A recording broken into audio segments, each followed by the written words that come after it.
പച്ച മലയാളത്തിൽ പറഞ്ഞാൽ നിങ്ങൾക്ക് പണി അറിയാമെങ്കിൽ നിങ്ങളെ ആരും തോപ്പിക്കുകയില്ല. പണി അറിയാം, പണി അറിയാവുന്ന കോൺഫിഡൻസ് ഉണ്ടെങ്കിൽ നിങ്ങൾ ഏതിലും ഇറങ്ങിക്കും.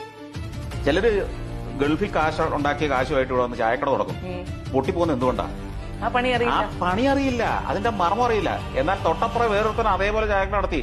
അവനറിയാം ഇത് ലാഭം ഉണ്ടാക്കേണ്ടത് എങ്ങനെയാണെന്ന്, എങ്ങനെയാണ് കസ്റ്റമറെ കയറ്റേണ്ടതെന്ന്, എങ്ങനെയാണ് കസ്റ്റമർ സംതൃപ്തരാണോന്ന് അറിയുന്നതെന്ന്, എങ്ങനെയാണ് പണിക്കാരെ മാനേജ് ചെയ്യേണ്ടതെന്ന്, ഏറ്റവും മിനിമം സ്റ്റാഫിനെ വെച്ച് എങ്ങനെ കൂടുതൽ പ്രൊഡക്ടിവിറ്റി ഉണ്ടാക്കാമെന്ന് അവനറിയാം.